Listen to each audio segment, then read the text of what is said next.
Thank you so much for joining in. Welcome to the channel.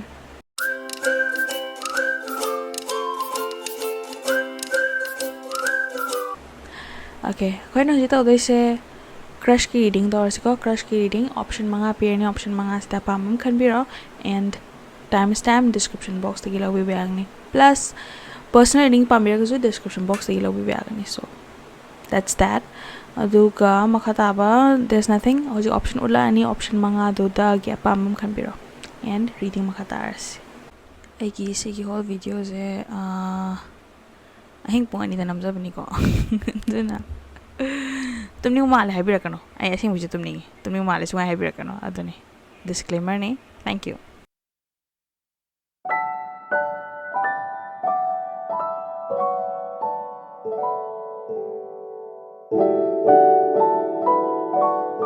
Option 1 gi ko option 1 gi da tare je ahambada option 1 gi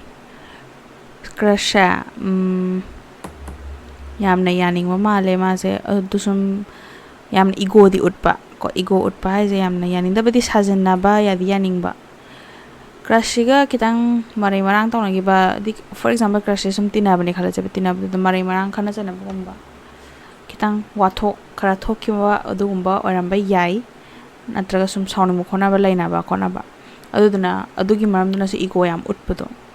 yaning da ba khota ba mai utpado adug nebo adu ta sem bai di mai ma buning chitane yam thina yaningi mai ma buning chita pura lover sona khale wa loire aduga simi jiga aiga khangnar di nusinar di hangde mai ma buning da yamna chakhok kani khor kani laidana ko yamna progress laigani miyo ba je sum kanam ju thi dana khara adu mind ta udana sum yam chana ni khoni aduna ju chingbu adu ma ma'am duki mate positive from the mana khali je ko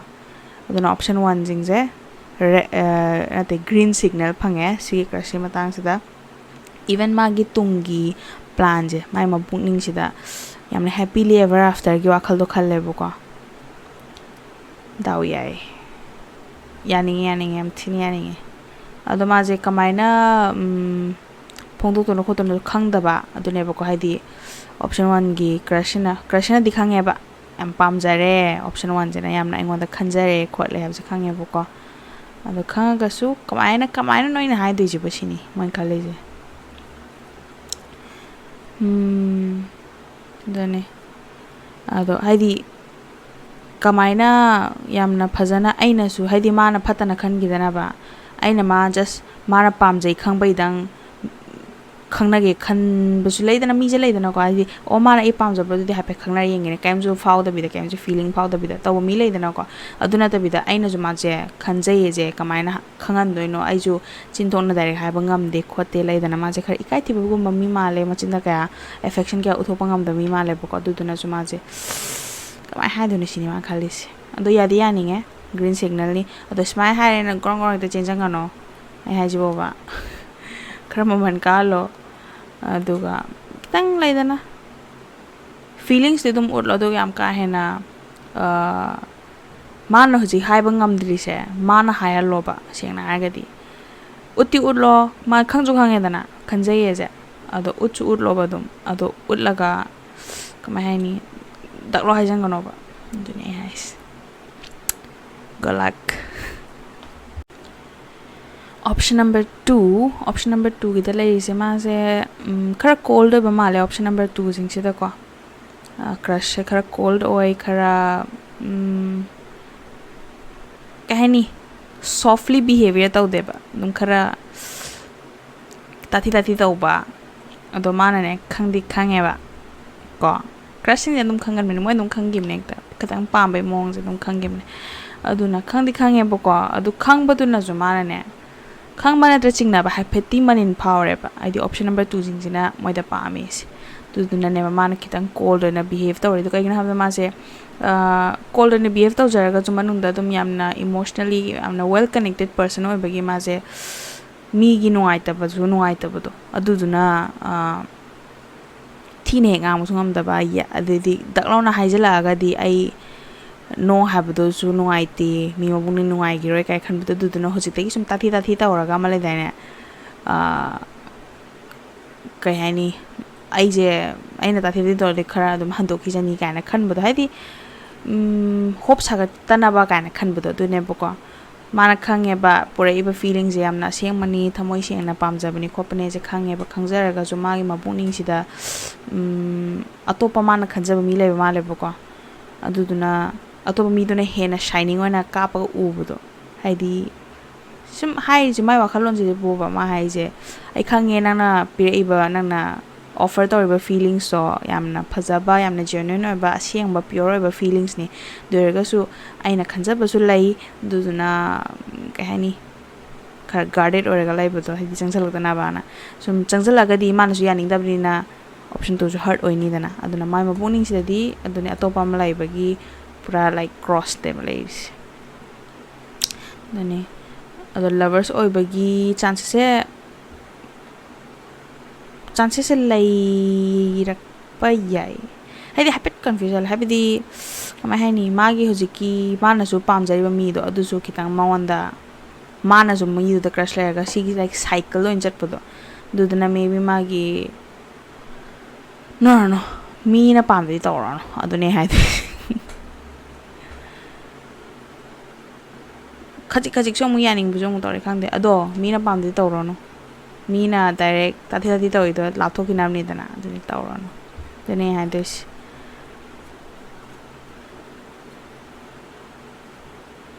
ꯍꯧꯖꯤꯛ ꯍꯥꯏꯕꯗꯤ ꯋꯥꯔꯤꯅꯦꯕ patience ꯂꯩꯔꯒ ꯑꯗꯨꯝ ꯉꯥꯏꯅꯤ ꯋꯥꯔꯤꯅꯤꯀꯣ option 2ꯁꯤꯡꯁꯤꯅ ꯁꯨꯝ ꯑꯩ ꯉꯥꯏꯈꯤꯒꯦꯗ ꯑꯩꯅ ꯃꯥꯁꯦ ꯑꯁꯨꯛ ꯌꯥꯝ ꯄꯥꯝꯖꯕꯁꯤꯕꯨ ꯉꯥꯏꯈꯤꯒꯦꯅ ꯈꯜꯂ ꯉꯥꯏꯔꯅꯤ ꯇꯨꯡꯗ ꯐꯪꯉꯦ ꯈꯜꯂꯁꯦꯕ ꯀꯣꯏꯅꯕ ꯐꯪꯉꯦ ꯅꯨꯡꯁꯤꯅꯕ ꯐꯪꯉꯦ ꯃꯥꯁꯦ ꯆꯥꯟꯁ ꯐꯪꯉꯦ ꯍꯔꯥꯎꯔꯅꯤ ꯑꯣꯞꯁꯟ 2ꯁꯤꯡꯁꯤꯗꯤ ꯑꯗꯨ ꯑꯣꯏꯔꯒꯁꯨ ꯇꯨꯡꯗꯅꯦ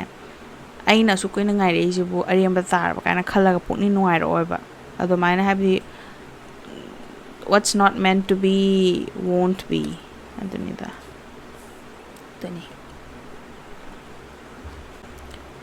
ꯑꯣꯀꯦ ꯑꯣꯞꯁꯟ ꯅꯝꯕꯔ 3ꯒꯤꯅꯤ ꯁꯤꯁꯤꯅ ꯑꯣꯞꯁꯟ ꯅꯝꯕꯔ 3ꯁꯤꯡꯒꯤꯗ ꯂꯩꯔꯤꯁꯦ ꯍꯧꯖꯤꯛꯁꯦ ꯑꯣꯞꯁꯟ 3ꯒꯤ ꯀ꯭ꯔꯁꯁꯦ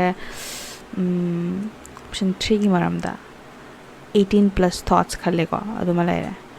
ꯑꯗꯣ 18+ ꯊꯣꯠꯁ ꯈꯟꯕ ꯃꯄꯥꯟꯊꯣꯡꯗ ꯎꯊꯣꯛꯇꯦ ꯌꯥꯝ ꯂꯦꯝꯅ ꯂꯩ ꯑꯗꯨꯅ ꯀꯩꯁꯨ ꯈꯪꯉꯣꯏ ꯑꯗꯣ ꯁꯤ ꯀꯥꯔꯠ ꯈꯨꯇꯥ ꯑꯁꯤꯒꯤ ꯃꯇꯨꯡ ꯏꯟꯅ ꯑꯩꯅ ꯁꯨꯝ ꯈꯟꯕꯗ ꯑꯣꯞꯁꯟ 3ꯒꯤ ꯀ꯭ꯔꯁꯅ ꯑꯣꯞꯁꯟ 3ꯗ ꯀ꯭ꯔꯁ ꯂꯩꯕ ꯃꯥꯜꯂꯦꯕꯀꯣ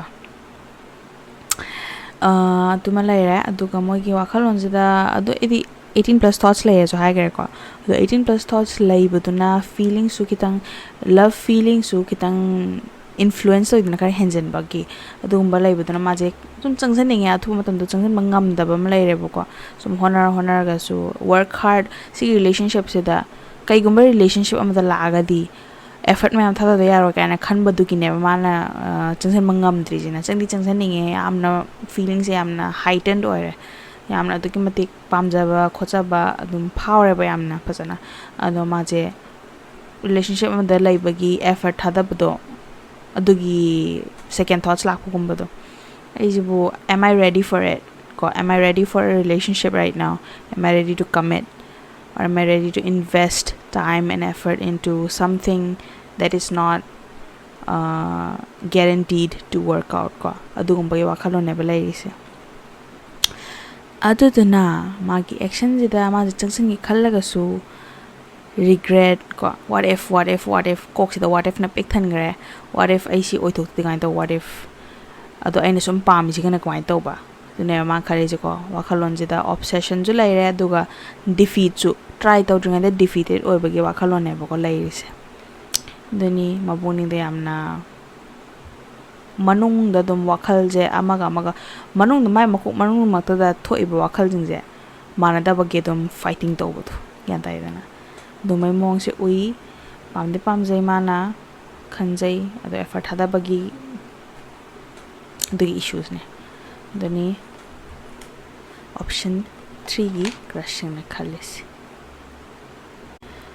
Okay, now on to option number 4. Option number 4 gi khalli basi yang ase ko mana khalli se lapthoke khalle khoi maroina moina khalli se sigi mi sigi amna nakna leraga di ai je I just keep falling deep adune ba khalli je ko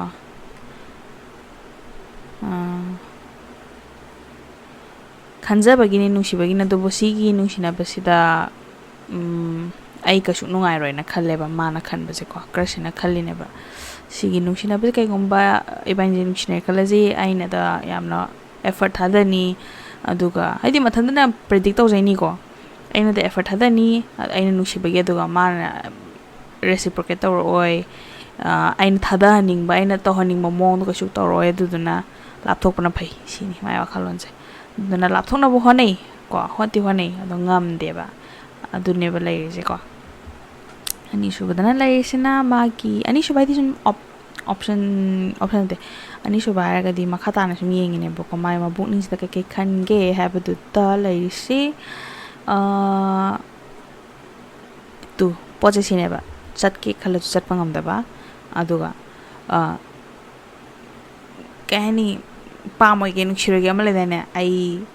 mana kanam torokpada engonda effect leitana bhona ge khanba tu sungam dabine man taise guarded oraga lege maje egi thamoi changaloi ge kana khanba je ngam deba adum bere bere dum pethagi budo de mo ne balai aduna mana ju phajana khanba de du male boko adu khalaga ju mathandana ai khaloi ge tawja bidune boko adu tawge khalangam daba chatke khalangam daba thamoi de changaloi ge khalangam daba adune boko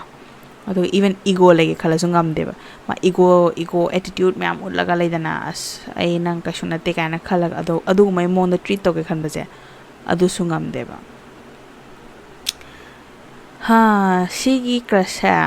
option number 4 ni ko se option number 4 gi se best result hai tare habdi nupa ji na nupa ge nupi ge jobi sigi crush sisna option number 4 je adu ke mate khanjare pamjare ko even shiki crush ga na future da lo hong khong ba hai thungna ba hai ni ko lo hong do bai card ai 4 of rods is a wedding union ko adu ga mai lena ba ra ku mai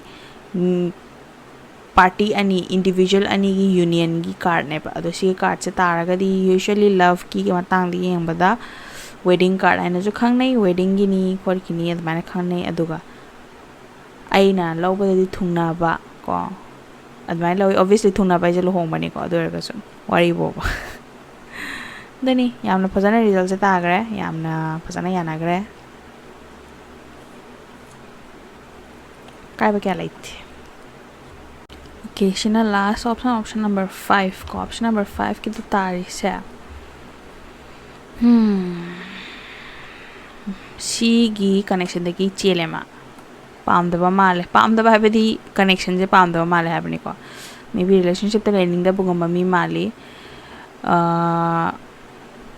option 5 adi 5 khali mi jing se ko somna di mate yam pangi ba mi oba magi pamjabai khanjabai nusibai mate modi pangi ne boko ado maje mai wakhal jida sum kitang conflict chapda mating pangri mayam duga aisi to bama khangde airadra ma kahani yamna kana blog thoja khre haigadra kaina ga wakhalon je khara mathanda judge yam tawje boko adune tari se ado achumaran je kari no je ma je makuk phajana ngawre hojik se adubu my feelings se leidi le aduga ma je maram amagi dagi ma je chen bam yauri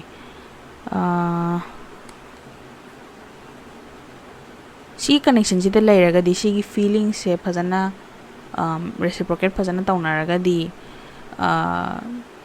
mai pakani aphaba relationship ne aphaba mi ni hedi of 5 khali ba mi ji aphaba mi ni khone ma loi khange ba krashina aduraga su marama de ma je yamna pam da ba saraga yam chen bu do dui mong se tawri bu ko tu khandi khanje yena ta re tu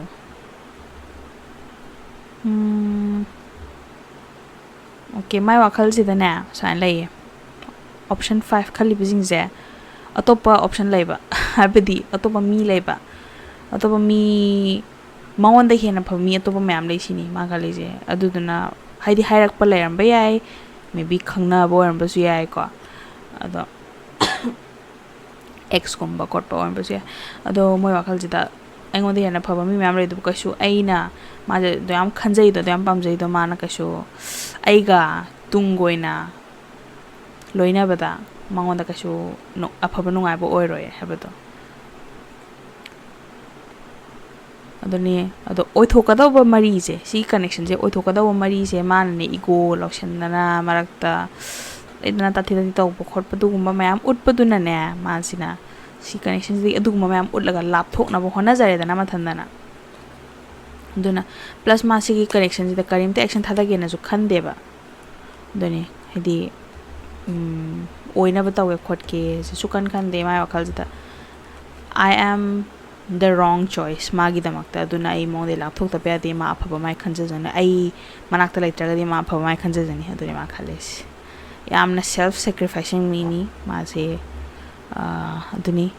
current feeling abo hojo se crush ki option number 5 ki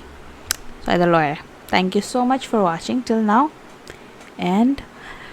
we'll see you on the next video bye bye